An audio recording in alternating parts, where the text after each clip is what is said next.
नमस्कार स्वामी भक्तांनो, स्वागत आहे तुमचं पुन्हा एका नवीन व्हिडिओमध्ये. जय जय श्री स्वामी समर्थ. स्वामी भक्तांनो, तुम्ही अनेकदा वडीलधाऱ्यांचं म्हणणं ऐकलेलं असेल की काही गोष्टी दुसऱ्यांच्या मुळीच वापरू नयेत. वास्तुशास्त्रातही याला मनाई करण्यात आली आहे. वास्तुशास्त्रानुसार इतरांकडनं काही गोष्टी मागितल्यानं नकारात्मक ऊर्जा तुमच्यामध्ये प्रवेश करते. तर अशा कोणत्या गोष्टी आहेत हेच आजच्या या व्हिडिओमध्ये आपण जाणून घेणार आहोत. सर्वात पहिली गोष्ट म्हणजे रुमाल. दुसऱ्या व्यक्तीकडनं रुमाल घेतल्यानं तुमच्या नातेसंबंधांमध्ये दुरावा येऊ शकतो. त्याला लोकांमधील मारामारी आणि वादविवाद याच्याशी जोडून पाहिलं जाऊ शकतं. दुसरी वस्तू आहे घड्याळ. घड्याळाचा संबंध हा नकारात्मक आणि सकारात्मक दोन्ही ऊर्जेशी असतो. मनगटावरील दुसऱ्याचं घड्याळ जर तुम्ही घातलं तर ते फार अशुभ मानलं जातं. असं केल्यानं माणसाचा वाईट काळ सुरू होतो. तिसरी वस्तू आहे अंगठी. वास्तुशास्त्रामध्ये दुसऱ्या व्यक्तीची अंगठी मागून परिधान करणं हे देखील अशुभ मानलं जातं.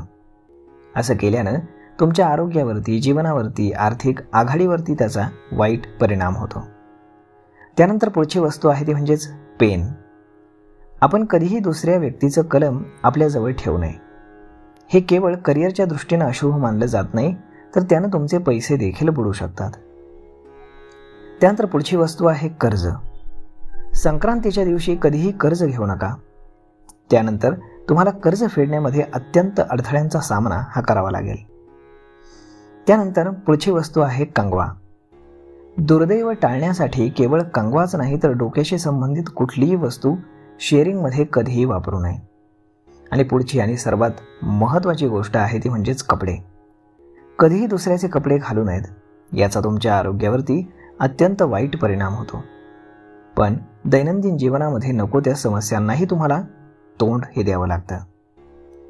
तर मग मित्रांनो, स्वामी भक्तांनो, अशा पद्धतीनं जर तुमच्या आयुष्यातील वाईट काळ जर तुम्हाला टाळायचा असेल तर या काही गोष्टी आहेत, या तुम्ही अजिबात दुसऱ्याच्या कधीही वापरू नयेत.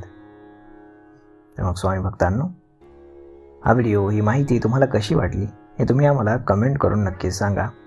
आणि जर आवडली असेल तर आपल्या जवळच्या मित्रमंडळींसोबत देखील हा व्हिडिओ तुम्ही शेअर करायला विसरू नका. धन्यवाद.